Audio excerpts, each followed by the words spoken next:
Hey guys, what's going on? And welcome to this very special edition of the Main Event Talk happening right now. It is Monday, December 17th, and uh, uh, excuse the way I sound a little bit because I've sort of been sick for the past couple of weeks. I've been trying extremely hard to get over this sickness and everything, and I've been wanting to do a Main Event Talk for quite a while. I haven't had a chance to do it. And obviously, we got to talk about what happened in TLC last night. And it was a great event. It was good in every way possible. There were certain things, however, that were very. You couldn't believe it. You couldn't believe how all this went down. So it just, it bears to talk about. We got to get it out of the way as soon as possible. So let's talk about it. Let's talk about WWE TLC. But before we do that, as you guys know, tonight, Monday Night Raw is going to be taking place. Mr. McMahon, the chairman of the board of World Wrestling Entertainment, is going to be making a special appearance over there to fix up all of the screw-ups that are taking place on Monday Night Raw, including Baron Corbin, who literally, even we saw this coming. We saw this coming. We know about what's about to happen. And I think some of you may know about what's going to happen and how this is going to happen. So I kind of have my own idea of what's going to take place and how it's going to work. And others have their opinions. So, I can't wait to see what's going to happen when Mr. McMahon shows up. The time when the television ratings go down like crazy, they go up when the chairman is here. So something is about to happen, but I'll explain that probably at the end of the show just to see how it goes. So, let me give you an idea of how this goes right now. By the way, the Main Event Talk is sponsored by Stripes. Get your 32-ounce drink for only, are you ready for this? 79 cents. Yes, any drink of any kind at this size for 79 cents. Stripes right now is probably like, what is this dude doing, showing this off on YouTube and everything else like that. But anyways, there's a few matches we got to talk about. Obviously, we got to talk about the TLC match that took place with Becky Lynch and Charlotte Flair and Asuka, which I was, the match was exciting. I'll get into that right until we get to the end. I wanted to talk about, there were a couple matches that I didn't see, which I had a chance to go back to and everything because I had some delays and everything yesterday, and also I kind of did something wrong. I went ahead and I posted a few videos on my Main Event Talk, and they showed up on my Main Event Talk Facebook page. Now, I understand that WWE has the power to take off whatever video that I'm displaying that belongs to them. Now, if it's only a clip, there's no need to take it off. But if it's longer than, say, a minute, maybe 2 minutes, sometimes even 4 minutes, then the WWE has the right to go ahead and cut that off in any way possible. So I put out the video for the promo that happened between Dean Ambrose and Seth Rollins, which I'll get to that matchup in a moment. The promo was good. It was amazing. But unfortunately, when I put it out, I only put it out for that one moment. And then this morning, when I looked at it, apparently the WWE decided that they were going to block that video. So, for all of you guys that are part of my Main Event Talk Facebook page, if you don't see the video there, it's because it was taken off by WWE. So there's a reason behind that and everything. So I had a chance to, like I said, view YouTube, or I'm sorry, view view TLC last night. I viewed some of the matches. The ones I was looking forward to the most, I missed. Like the whole thing with Baron Corbin. Baron Corbin and Bray Wyatt. No, I'm sorry, Bray Wyatt. Braun Strowman and Baron Corbin. I'm sorry. The reason why I mentioned Bray Wyatt's name is because there were a lot of people that were speculating that he wasn't going to show up. And I kept thinking that, you know what? I think they should give the win to Baron Corbin, but then decide, you know what? We're going to add a stipulation. We're going to have somebody else take on Baron Corbin. This is just my visual of what I think should have happened. Now, say if Braun Strowman didn't show up. Say it didn't happen. Say the matchup, say Baron Corbin goes ahead and raises his hand and wins by forfeit, just like he was talking about. Then say the chairman of the board, Vince McMahon, comes out and decides to change the matchup and then make it, say, a one-on-one match against the returning Bray Wyatt. If Bray Wyatt wins, then he is permanently out as general manager, and then somebody else fills in. And then say if we're on Monday Night Raw and Bray Wyatt comes out and introduces the new general manager, and the new general manager becomes Matt Hardy. Because Matt Hardy has already thrown in, if you've seen some of his tweets, Matt Hardy has been saying on numerous occasions that he was going to be the general manager. He wants to be the general manager. He could do a better show in any way possible. Which I thought it would be great for that to happen. I'd love to see Matt Hardy take over as general manager. But none of that shit took place. None of it. So, when I saw the matchup, there's Baron Corbin, there's Heath Slater, the referee. Heath Slater shows up, right? And, he's just there, doing the count and everything else like that. And I'm thinking, okay, well, Braun Strowman's not going to show up. It's not going to happen. Obviously, one way or another, but we'll see what happens. Braun Strowman comes out, and I was very, very surprised. I thought, oh, man, I'm not saying that he won't show up. But it was one of those things where you got to be smart and think, you know what, he's hurt. There's no way he's going to be able to compete. So, I'm watching this whole matchup, and Baron Corbin was really stupid. Yeah, he was really stupid for putting together a TLC match against a Monster Among Men, especially a smart Monster Among Men. He's not exactly as stupid as you think. So Braun Strowman decides, in this matchup, it's a TLC match, no disqualifications, no count out, anything goes, and basically anybody could come out and appear on this matchup. Finn Balor shows up. The glorious Bobby Roode and Chad Gable were there. Who else was there? Apollo Crews, he was there as well. Finn Balor, he was there as well. Several superstars that Baron Corbin did wrong appeared over at the pay-per-view, taking a chair shot. Then Baron Corbin leaves, right? We're thinking it's all over but the shouting, but no. Who comes out? The general manager himself, Kurt Angle, who was put in a place of a permanent vacation. Placed on a permanent vacation at the hands of not Baron Corbin, but Stephanie McMahon, which I want to get into that part later on. Now, the whole thing, all of a sudden I saw everyone beating the hell out of Baron Corbin, which he deserves it because he put together a shitty show. It was done. Everyone was kicking his ass. And then at the end of the day, Braun Strowman puts a pin on Baron Corbin. And then Braun Strowman wins his matchup. Baron Corbin is no longer the general manager of Monday Night Raw. Let me correct that one more time. I'm sorry. He is no longer the acting general manager of Monday Night Raw. And thank God, because he was putting on a shitty show. And I got to tell you something.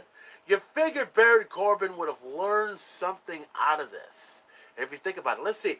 Let's look at the numerous guys that were general managers before Baron Corbin.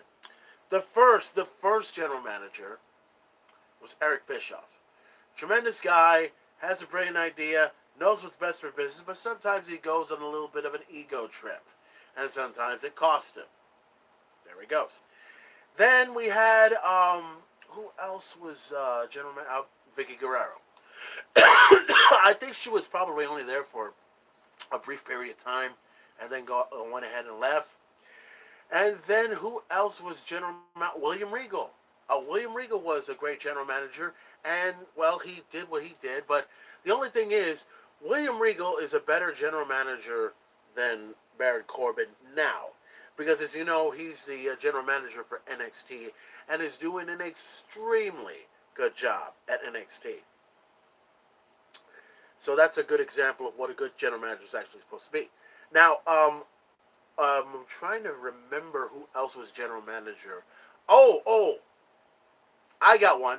I got one that's probably worse than Baron Corbin. Well, actually, you know what? Worse is not good for this man. He was just a terrible general manager, but he was a general manager who did his job, but he wasn't that exciting. Remember Mike Adamle? Honestly, I would rather have Mike Adamle than Baron Corbin. I know that sounds terrible, but you know what? I know most of you guys would rather have that. So, Braun Strowman beats Baron Corbin. He's done. No longer. He is no longer the acting general manager of Monday Night Raw, which now leaves the question: what's going to happen this coming Monday on Monday? Well, actually tonight on Monday Night Raw, because we know the chairman of the board of World Wrestling Entertainment, Mr. Vincent Kennedy McMahon, plans on appearing before the audience and everything else like that. No doubt, he's probably going to do one of two things: either fire Baron Corbin or shoot him at gunpoint and make him look like a little fucking bitch. But here's my view of it, and let me tell you what I think should happen as far as this goes. Now that Baron Corbin's out of power, it leaves the question: who should run Monday Night Raw? Who should run the ship of the number one show in all of sports entertainment, Monday Night Raw? The easiest choice would be Kurt Angle. The easiest choice. Kurt Angle should come back as a Raw general manager, as far as I'm concerned. But we all know that he's still a general manager, and we're wondering when he's supposed to come back, unless Stephanie McMahon comes into play and says it's not going to happen, which leads me to Stephanie McMahon. We got to get into that situation, because we know that Stephanie McMahon was the one responsible for bringing Baron Corbin in and everything else like that. She was the one that didn't exactly like Kurt Angle's decision-making. And might I add, Kurt Angle did a better decision-making than Stephanie could probably ever do in a wrestling match. That's my opinion. Now, say if Kurt Angle is no longer the general manager. Hear me out on this one. Now, we need a new general manager, right? I'm hoping that Vince McMahon's announcement does have a lot to do with boosting ratings. A lot of people are speculating that I hope Mr. McMahon goes ahead and brings back the draft. First of all, that's way too soon, and also I would prefer the draft to happen after WrestleMania. You know, and because that would make a whole lot of sense and everything. If you do the draft now, I mean, what's the point? I mean, they already did the shakeup like months back and everything. And if they're going to shake up anything, they got to shake up something as far as administration goes. Now, let's view the administration. On SmackDown, you got Paige, who's the general manager, and Shane McMahon, who's the commissioner. On the other side, on Raw, you have, well, we don't have no general manager, but we have a commissioner in Stephanie McMahon. And let's be honest. Let's call it like we see it. I know some people will agree or disagree with what I'm about to tell you. Stephanie McMahon is very terrible at her job as commissioner. She's never really made an appearance that much. And when she only appears when she has to, it only appears like when Corbin's done something real foolish or she's being called upon. Now, we all know that Stephanie McMahon had the power to change everything around if she could. She is a McMahon, she is a commissioner, and she could have fired Baron Corbin if it was necessary. But it didn't happen. Baron Corbin was going through some bullshit and everything else like that, and Stephanie just gave him a few warnings. That's it. Just gave him a few warnings. That's all. It didn't help out much at all. So, I'm hoping and praying that Vince McMahon does the right thing by firing Stephanie McMahon as commissioner of Monday Night Raw. Now, I know some people are saying to themselves, well, how's Vince McMahon going to fire his own daughter? I mean, that'd be wrong, and that'd be cruel, that'd be ridiculous. But also, it won't be the first time. Because if you think about it, Vince McMahon has to put business before family. That's the truth. Nobody is bigger than the WWE. We've all heard that many, many times. Vince McMahon fires Stephanie McMahon. But we all know she's not really going to be fired. She's just going to be set aside for a moment because she's been a commissioner for what, a couple of years now, and she really hasn't done anything other than end up in a match with Ronda Rousey and have her ass kicked not once but twice, and then decide to go ahead and make a personal vendetta out of it by having Baron Corbin as the acting general manager to relieve Kurt Angle of his duties, so that way everything that Baron Corbin does will be to Stephanie's delight and not to the delight of the WWE Universe. So to me, if the announcement, and I'm not saying this is the big announcement that Vince McMahon does, but things have got to shake up.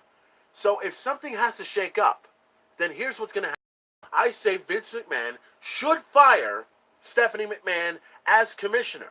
There's no other choice. And plus, if she was really committed to being a commissioner, she should be the one to fire Baron Corbin. And not only that, I say, this is just what I think. I think Vince McMahon should bring Stephanie McMahon out and have her fire Baron Corbin on the spot, but as the manager. As the acting general manager, I'm sorry. But, here's what I also think. Stephanie's the commissioner, right? She's running the show, she's doing whatever and everything, right? Vince McMahon, I said this before, should fire Stephanie as the commissioner. And, you fire the commissioner. You fire Stephanie McMahon. Who do you replace Stephanie McMahon with? The obvious choice. Kurt Angle. Make Kurt Angle the permanent commissioner of Monday Night Raw. Do that. That should be a good shake-up to warm it up. And let's go further. Let's go even a little bit further than that. If Kurt Angle becomes the commissioner and Stephanie McMahon is fired, Kurt Angle's first initiative should be to hire a new general manager. And who should be the general manager of Monday Night Raw? You know who it is. I know who it is. The wrestling world. The WWE Universe. Everyone knows who it is. I say, even though he retired, supposedly he retired, he should come back, and he's even made his voice clear on Twitter many times that he should be the general manager. He should be the general manager of Monday Night Raw. And if he was a general manager, it would be wonderful. And you know who it is. Matt Hardy. Woken Matt Hardy to be general manager. And now imagine this. Vince McMahon fires Stephanie McMahon as commissioner. Kurt Angle becomes the commissioner of Monday Night Raw. And Kurt Angle decides to hire Matt Hardy as the new general manager. That's a better shake-up than anything you could possibly imagine. Anything. And also, I mean, if that happens on Monday Night Raw, if that happens tonight, then Raw will be back on its right course. We won't have any of this fucking bullshit. Now, Baron Corbin should not be fired yet. He should get his ass kicked by the entire locker room on Monday Night Raw. That's the truth. It boosts up ratings and everyone will love the shit out of it.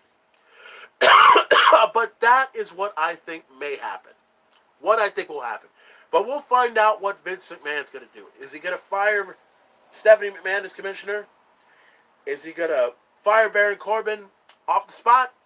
Is he going to change things around? What sort of shakeup is Vince McMahon going to do this coming, tonight on Monday Night Raw? We'll all have to find out. Now, let's continue on with some of the matches that took place. The tables match was tremendous. I digged it. Natalya came out winning against Ruby Riott. And it was pretty good. I mean, Ruby Riott is really putting herself in there. I'm hoping one day we'll get a chance to see Ruby Riott go after the Raw Women's Championship. I mean, that's got to happen. That's got to happen one way or another. But nonetheless, Natalya wins her match against Ruby Riott. Ruby Riott did extremely well. And I'm hoping that in the near future, we'll be able to see Ruby Riott in a Raw Women's Championship matchup in the future. Hopefully in the Royal Rumble. Let's see what happens. Also, the chairs matchup that took place between Randy Orton and Rey Mysterio. That was a great matchup in itself. Loved it. Man, there was some very, very offensive moves that Rey Mysterio used on Randy Orton. And at the end, Well, Randy Orton won. Well, I'm sorry. Rey Mysterio won against the Viper, Randy Orton. And no doubt this feud between Randy Orton and Rey Mysterio is far, far from over. Drew McIntyre, he had a loss against Finn Balor, and I thought for sure that Finn Balor was not going to be there. I didn't see I remember seeing the entire matchup, but I skipped to go somewhere, and then I come back, and all of a sudden Finn Balor wins the matchup, and I heard something about Dolph Ziggler being there. So I was like, oh shit. I may have to see the replay of that later on my WWE network. Yes, I'm drinking a soda right here on my Main Event Talk. Who doesn't do that on their own show? But anyways, let's move on. What else took place? We had... I didn't see the whole thing with... I think the Bar left their tag match, I believe. I think that's what took place. And then also, what else happened? I think I remember seeing Elias loss. I think that's correct. And I think Buddy Murphy, Buddy Murphy wins the Cruiserweight Championship against Cruiserweight Championship matchup against Cedric Alexander. I didn't see that matchup, but I no doubt I probably want to see. Oh, and also, you've heard of the Mixed Match Challenge. I've been watching those for a while too. So apparently, R-Truth and Carmella are going to be. Their prize is to win the Royal Rumble. They got the 30 spot, which is good for both their Royal Rumbles, and also they got a vacation. But where's their vacation going to be at? I heard their vacation is going to be in. Are you ready for this? Stamford, Connecticut, the home of WWE headquarters. Now, with all due respect, that's not exactly a vacation. That is a tour. That's what it is. I mean, if I wanted to have I agree with Carmella. If I wanted to go on vacation, I'd go to Hawaii. I'd go to the Bahamas. I'd go to any place other than Stamford, Connecticut. Now, if I wanted to visit WWE Titan Towers or headquarters, it's not a vacation. Well, maybe it's certain people, but it's not a vacation. It's just a tourist attraction. You just go there, you walk up the fucking stairs, you go in through these elevators, you visit the office of where Vincent Kennedy McMahon is on one office. You see Triple H on one side. You see Stephanie McMahon on the other. Kevin Dunn, that beaver buck-tooth bastard, on that other side over here. Jim Johnson, I don't know if he's still working there or not. The creative, the music, and everything else like that. You'll see all sorts of merchandise coming on one side of the platform to the other.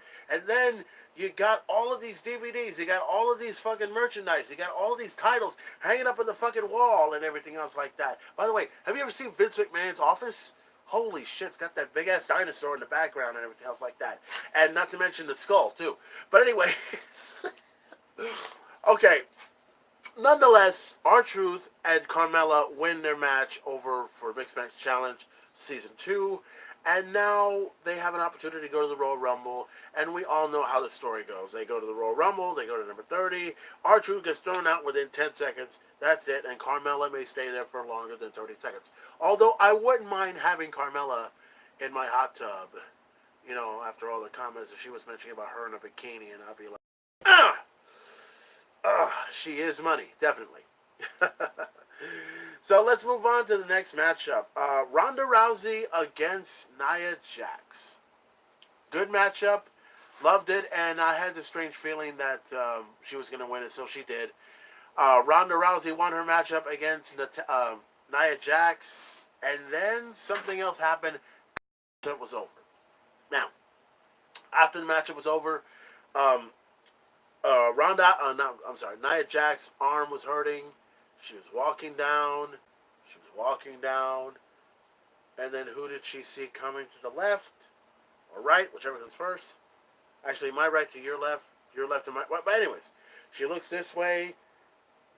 The man. The man, Becky Lynch, shows up and just punches the shit out of Nia Jax. And then I heard something about never talk about her ever again. Never put my name in your mouth ever again. That I think that's what I heard. That kind of sounded a little bit like, wow, why'd you say that for? But nonetheless, I mean, we all saw that coming. I mean, we all knew Becky Lynch was going to find a way to pay back Nia. I don't know if that's put out of the way and everything else like that. And then someone was mentioning something about, is that the end of Nia Jax's push? You know what? I'm going to say this. I think Nia Jax, I don't think her push should be over for now. I think, okay, let me correct this. The push should be over for now. I don't think she should, she should come back in the ring and do her shit and everything else like that, or Total Divas and whatever, and then that should be it. I mean, we should have to put up with anything else that Nia Jax does, but nonetheless, the whole thing with Nia Jax and Ronda Rousey is done. She's still the women's champion. Now she moves on. But there was a little part to the interview that I saw that Nia Jax had. Not Nia Jax, I'm sorry. Ronda Rousey had. Ronda Rousey, a question was brought to her about Charlotte Flair. And the only thing that Ronda Rousey said was, payback's a bitch. And automatically when I heard that, I just said, uh-oh, we know what's going to happen. We see it. It's there. Voila! We know how this goes. Let's go ahead and move on to the next thing. The WWE Championship match between AJ Styles and the new Daniel Bryan. Yes, my thoughts on Daniel Bryan as the new Daniel Bryan. You know, I'm going to have to say this because I can. I really don't like how this Daniel Bryan is. It's probably going to be just... It's going to and this is what I think. I'm sorry. I think Daniel Bryan is a tremendous athlete. I dig him for what he is. And the Yes Movement eventually was going to have to go down. It had to be over with somehow. And when it happened, I mean, yeah, Daniel Bryan became a heel. Everyone's talking about how Daniel Bryan is exactly like the heel that happened in 2012, 2013. No, I mean, it's nothing like that at all. I mean, Daniel Bryan is a completely different person, because when he was a heel, he made things like no happen, and yes, no, yes, no, yes, no, yes, no, yes, became that. Now all of a sudden, we got this new Daniel Bryan. He's still a tremendous athlete. He's still a vegan. He's still doing all the things he's doing. I love what he's doing, but it's just not the same how it was a long time ago. But the only bright side to this whole thing about Daniel Bryan being WWE Champion is at least it's going to last for longer than a month. That's the truth, because if you think about it, Daniel Bryan, when he was a WWE Champion, he only had his title run for what? A month? And then he was stripped of the title because he couldn't defend it anymore, right? So if his title run lasts longer from when he won it to WrestleMania, that'll be the longest title reign that he has ever had in his career as WWE Champion. But the matchup with AJ Styles versus Daniel Bryan was tremendous. I loved it. Every single move, every single beat, everything was just all in key. Everything was great. The match was beautiful. I loved how it was. And at the end, well, Daniel Bryan, maneuver, it's always his old maneuver where AJ Styles put a small package on Daniel Bryan.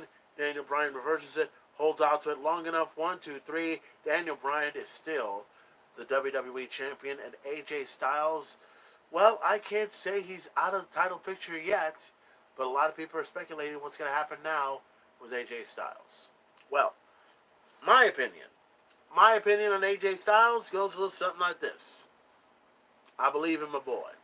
I believe in AJ Styles. He ain't going down without a fight. And to me, this is what I think. This is how I see it. This is how it should roll. If Daniel Bryan versus AJ Styles happens again, it should happen at WrestleMania. Because my view of it goes a little something like this. Picture 2019 coming in. Okay? Picture the Royal Rumble coming in. In my Royal Rumble, I picked 2 superstars to win. One from SmackDown, one from Raw. And whoever one of those individuals is will take on either the Universal Champion or the WWE Champion. Say AJ Styles wins. and goes after Daniel Bryan for the WWE Championship. Can you imagine that matchup taking place at WrestleMania? And can you imagine at WrestleMania where Daniel Bryan started the whole yes movement as, how it was a long time ago, and then all of a sudden he loses the title to AJ Styles at WrestleMania, and for the first time in AJ Styles' career, even though he's been at WrestleMania, and even though he's defended his championship at WrestleMania, imagine AJ Styles winning the WWE Championship at WrestleMania. That would be a first in his career. And I would love the shit out of it. But that's just my prediction. That's just my thought. That's just what I see. But we'll see what happens. We'll see what happens in 2019 when all this rolls out. Now, we're down to 2 matches. They got one matchup in particular that I'm a little bit curious to see because it's a matchup that we've all been dying to see. We all wanted to look at it, but I just couldn't believe it, and it's crazy. I want to talk about the match between Dean Ambrose and Seth Rollins. This matchup was for the Intercontinental Championship. Now, I got a lot of opinions about this match. A lot. A lot of it, I think some people are going to agree with me on this one, and others will probably not, but let's see what your opinion is. So, talking about this whole thing with Dean Ambrose and Seth Rollins, and everyone's thinking that the promo is going to be killer. Yes, the promo was a killer. The promo was tremendous. It was great. I loved what I had, and I mentioned earlier, I posted the promo on YouTube. I posted the promo on my Main Event Talk on my Facebook page, but apparently WWE had decided to take it off, so they did. Well, they didn't take it off. What happened was they blocked it, and either I disputed to keep it on my own, or I delete the video. So I deleted the video in order of WWE. But anyways, promo was great. Everything was great. The matchup between Dean Ambrose and Seth Rollins was okay. It was great. It was a great matchup, up and down, and I'll go ahead and say it, guys. All of us were predicting, everyone was predicting that Dean Ambrose was going to be the champion. And sure enough, he did. He became the champion. He defeated Seth Rollins, and that was it. Seth Rollins is no longer the Intercontinental Champion, and Dean Ambrose, once again, is the new Intercontinental Champion. Now, what was wrong with all of that? What was wrong with all of that? Let me tell you why. The matchup with Dean Ambrose and Seth Rollins have always been pretty much legendary matches. I mean, I still remember when Seth Rollins was the heel. I still remember when Dean Ambrose was the babyface. And it made sense. I mean, everyone was jumping for joy watching these two go at it. Sometimes one-on-one, sometimes for the WWE Championship. And they were tremendous matches. They were great.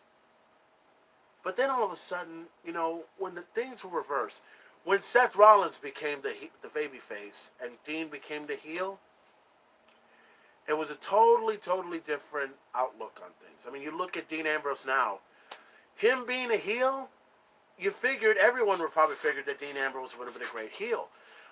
Right now, this is just to me, I think it's still the slow starting stage of Dean Ambrose being a heel. I'm not saying it's going to be the best heel right now, but he's just, I don't know what it is. I know a lot of fans, because the match was boring. Everybody was, saying the same thing on Twitter. Everybody was saying the same thing on Instagram and on Facebook. The matchup between Dean Ambrose and Seth Rollins was boring, and I couldn't believe it. I mean, the matchup was great. I looked at it, it was great, but I agree, it wasn't, the fans weren't even getting into it. You heard that crowd. You heard that crowd completely. That crowd was just not in it at all. There were most matches that people were getting into that they loved, and they got right into it right away. But then all of a sudden, when this matchup came on, it was the only match that nobody cared for. This is the Intercontinental Champion Seth Rollins. This is Dean Ambrose, and it's like, oh my God, what the hell? I mean, why is everybody not into this match at all? You know, I'll tell you what it is.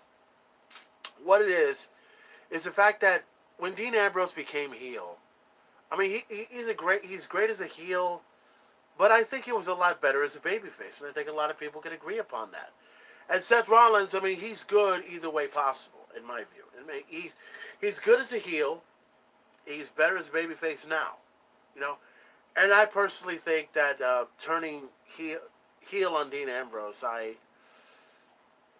it just doesn't fit. But nonetheless, Dean Ambrose is the new Intercontinental Champion. He defeated Seth Rollins, and no doubt, if we ever get this matchup again, hopefully there's a way to make it more exciting and make it more interesting, because it wasn't clicking. It wasn't clicking at all. I mean, nobody was into this matchup, even though some fans were. There were some fans that were into the matchup, but it could be a whole lot better. It could be way, way better. So nonetheless, Dean Ambrose is the new champion. Seth Rollins may have to go for his rematch clause in the near future. We'll see how that goes. Now, the final matchup. The final matchup that everyone, and I'm so glad that this matchup was the main event. Tables, ladders, and chairs. The SmackDown Women's Championship. You got the champ, the man, Becky Lynch, to take on Charlotte Flair, the Queen, against the Empress of Tomorrow, Asuka. Now, let me say this. When they announced it, it was going to be the rematch between Charlotte and Becky Lynch. And I thought them being in the tables match would be tremendous. Tables, ladders, and chairs, tremendous. But I saw that, and I was looking more towards the fact that Becky Lynch was either going to hold on to her title or lose it.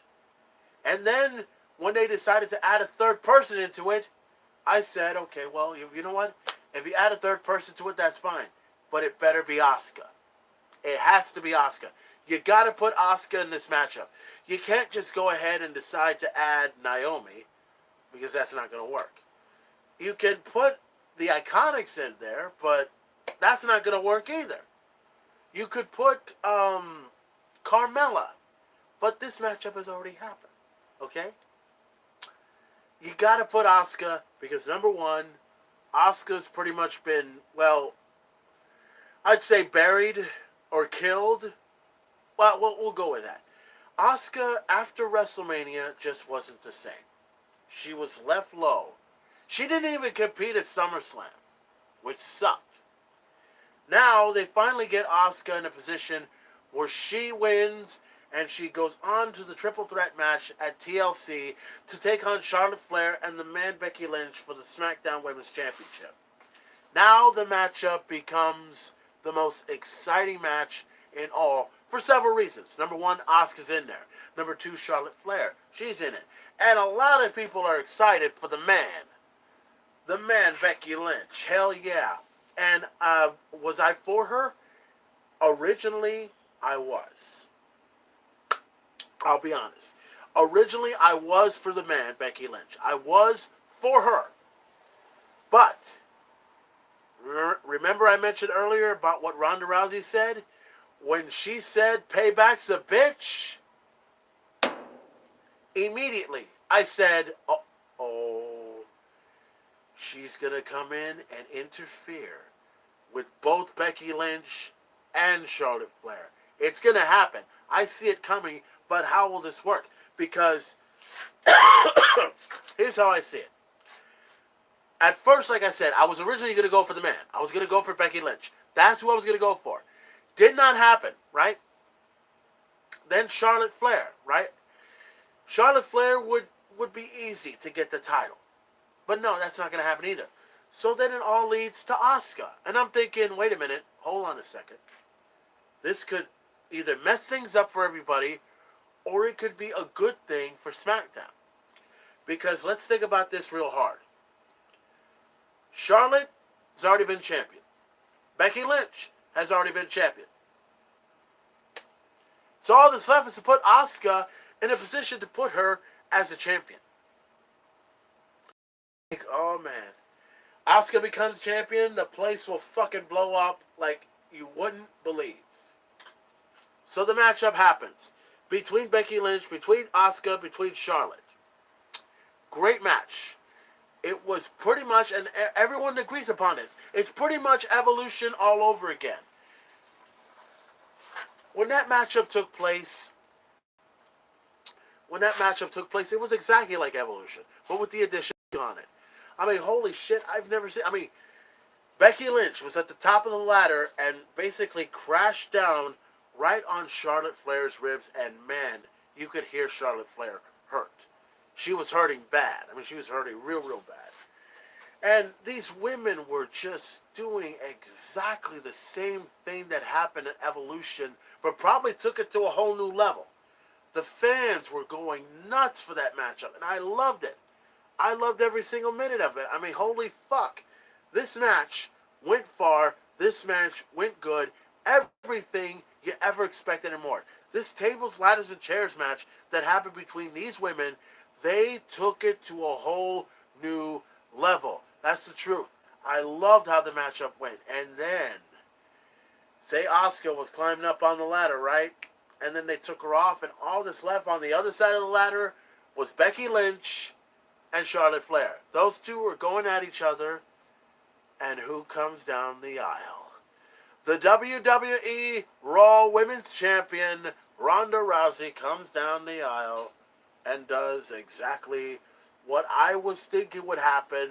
I didn't think it would happen, but it happened. She came into the ring, went to the ladder with these two on top, pushed the ladder, and threw off Becky Lynch and Charlotte Flair. The crowd was going nuts when that happened. And you know what? It's so funny that the fans would go ahead and just change up like that. How is it that 1 month ago at Survivor Series, the fans were booing the shit out of Ronda Rousey, right? They were booing the shit out of Ronda Rousey, and then Ronda Rousey just shrugged it off. Didn't give a fuck. Because all she wanted to do was beat the hell out of Charlotte Flair. Payback is a bitch. All Ronda wanted to do was come in and take care of business because a certain man decided to go after her arm backstage instead of being a man in the ring. Payback's a bitch. Last night, what Charlotte and Becky weren't expecting happened. Ronda Rousey came down, pushed them off the ladder, dropped them like a couple of fucking bitches, and Ronda said, "Fuck you, I'm the champ, I'm the man, you're not," and she walks away. And I'm like, oh, that's beautiful. That's great. That's fucking awesome. And I know that everyone's probably thinking, well, I thought you were for Charlotte for it, or I thought you were for the man. I was still for the man, but sometimes you have to realize Payback, as I just mentioned, is a bitch. And it became a bitch by the baddest bitch on the planet. It took place. And if anybody else saw that coming, you know where it's going. If you didn't see it coming, dude, you're stupid that thought. And then the excitement level was about to go high. It was about to go even higher because while these two were laid out flat on their asses, the Empress of Tomorrow is climbing up the ladder, is going up. Nobody is stopping her at all. And as soon as she went to the rung, she went up and took the SmackDown Women's Championship, and finally, Asuka becomes the new SmackDown Women's Champion. And I gotta tell you, it was a surprise, but it was really no shock. Because eventually, it was gonna happen. Eventually, Asuka was gonna have to be champion at some point. And eventually, Ronda Rousey was gonna have to give a payback to Charlotte and to Becky. And it happened. So, I'm just wondering who the crowd is really going for this time. One moment, they're all behind Becky Lynch. Next minute, they're behind Charlotte. And then all of a sudden, they're behind them both. Now they're behind Ronda Rousey. Nobody can make up their fucking mind of who they want to go against. You know? But one thing's for certain. This whole feud now between Charlotte, Ronda, and Becky just got a whole lot interesting.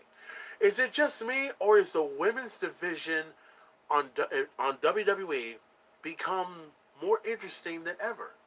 And I love the shit out of it because it's not just seeing a bunch of sexy women in the ring; they're kicking some fucking ass, and I'm loving every single minute of it.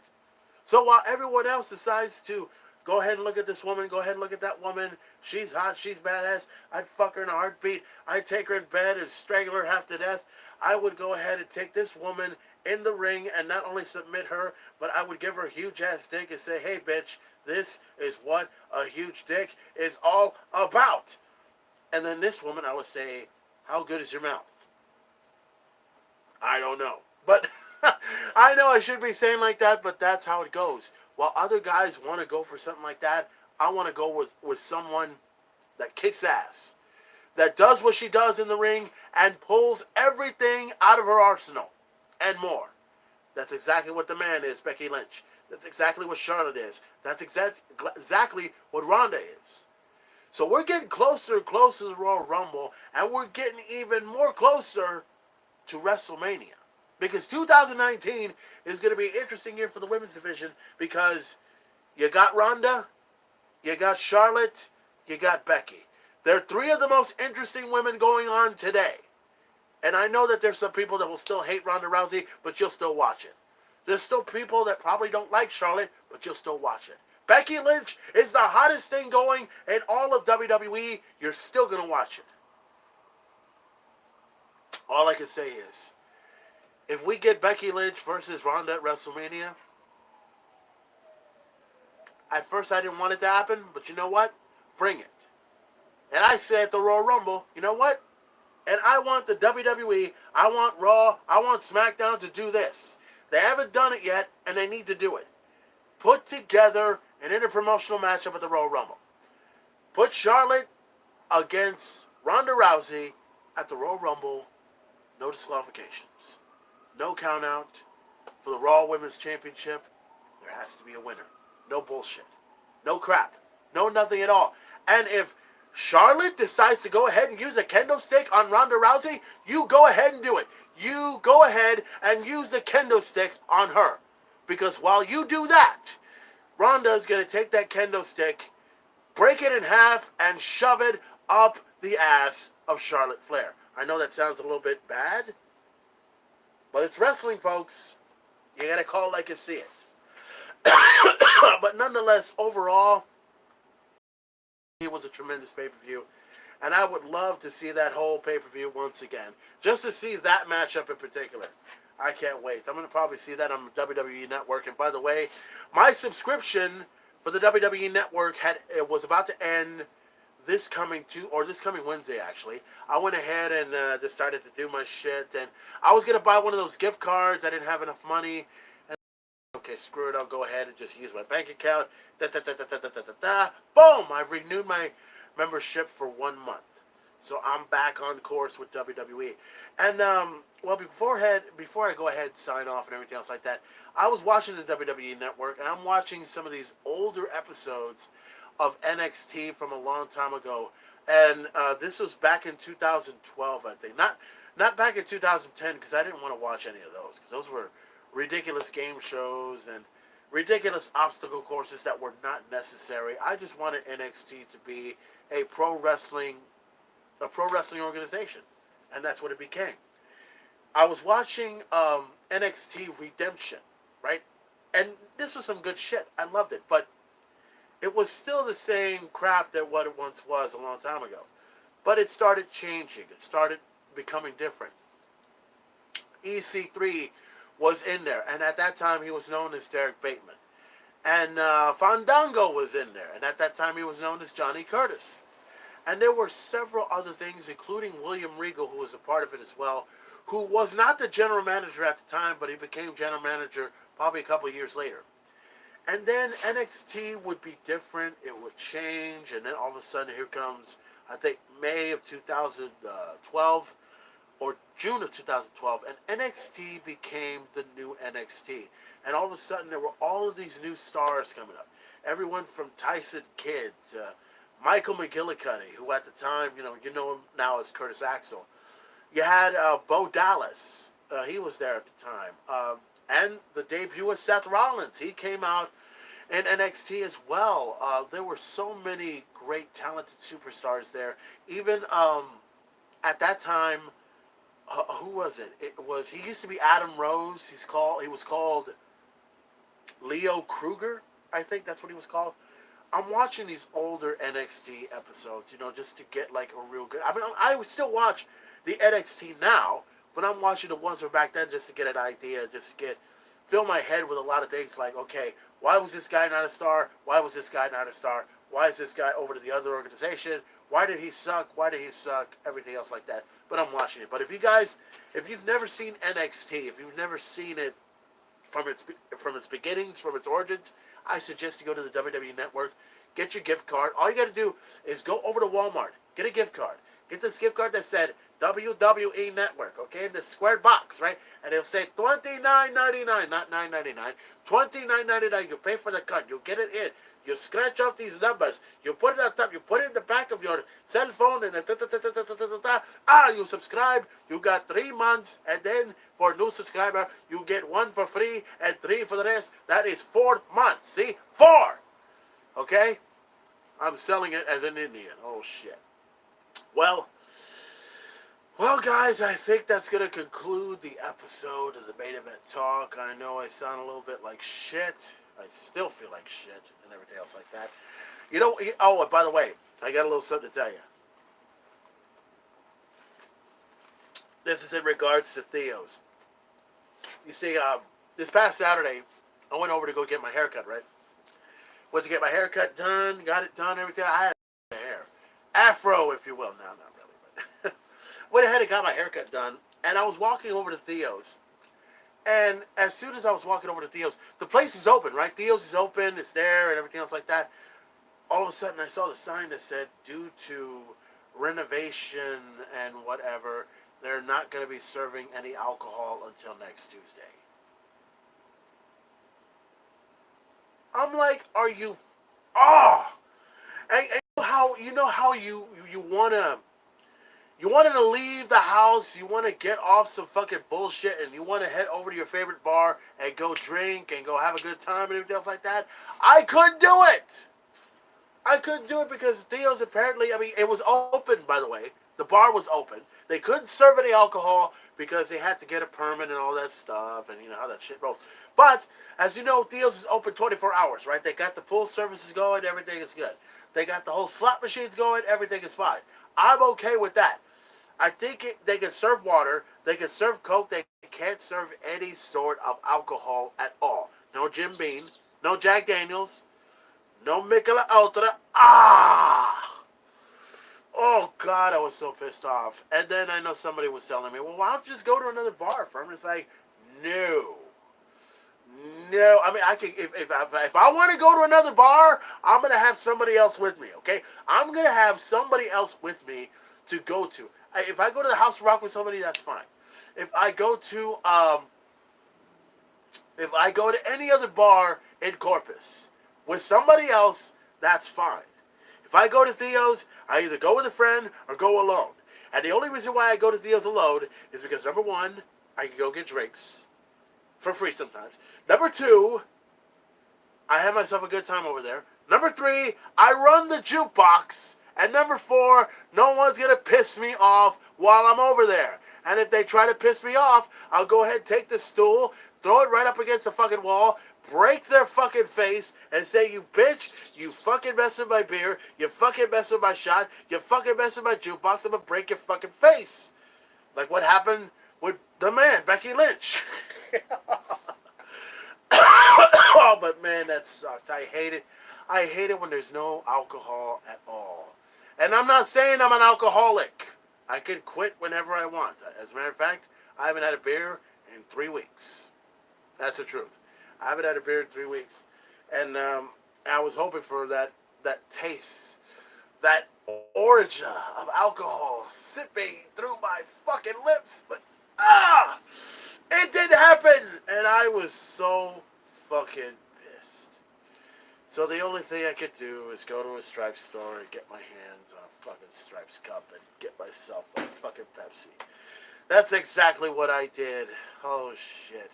I know some people are thinking, well, why couldn't you just get a fucking bottle of Michelob Ultra from the store? No, it's not the same. You have to have that bar feel to go with it. Oh, God. Okay, well, anyways, guys, I'm going to go ahead and take off right now. I'm probably going to do another main event talk, but I'll probably put it out on my IGTV just to give everyone updated on what's going on. But, guys, if you had a chance to see TLC, you know, bravo to you. But if you want to see it again, I suggest you get your WWE Network, go to it, check out TLC one more time, and see an incredible matchup. Although I may have to watch Seth Rollins versus Dean Ambrose one more time. I mean, like I said before, the matchup was great. It was good in every way possible. Dean Ambrose was just straight up boring. Everybody was not really into it, and I'm still. You know, I'm hoping they fix something about this feud. This feud between Seth Rollins and Dean Ambrose needs to be more interesting. So, guys, from here on out, I'm done. I'm going to leave. I'm going to get out of here. So, guys, don't forget, tonight on Monday Night Raw, the chairman of the board, World Entertainment, Mr. Vince and Kennedy McMahon, plans on showing up over there. Plans on shaking some things up on Monday Night Raw. What is he going to do? What is he going to change? And how is it going to work out?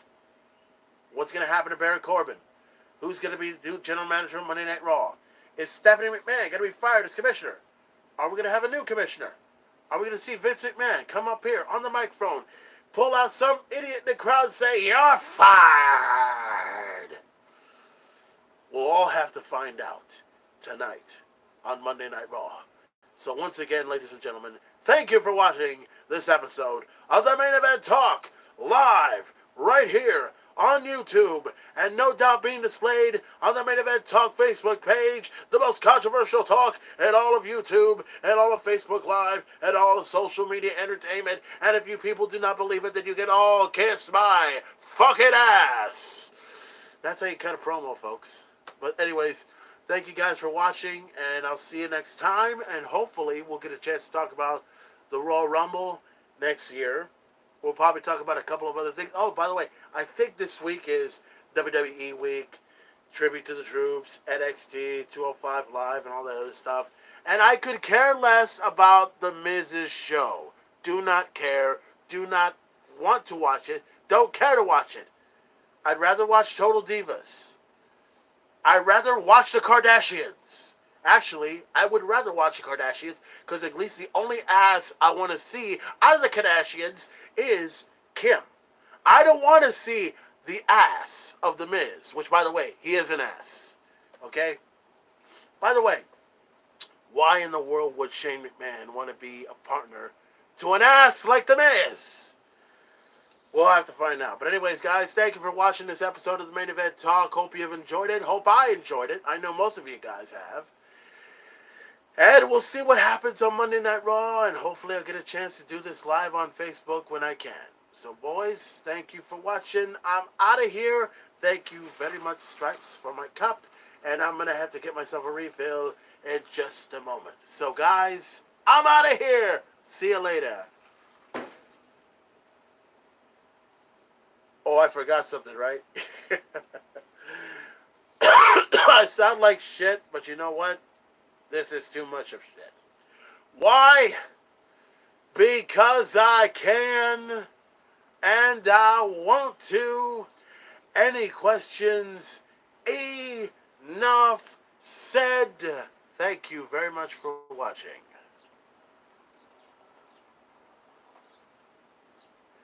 I was supposed to press the button, but it didn't want to do anything. So let me try that one more time.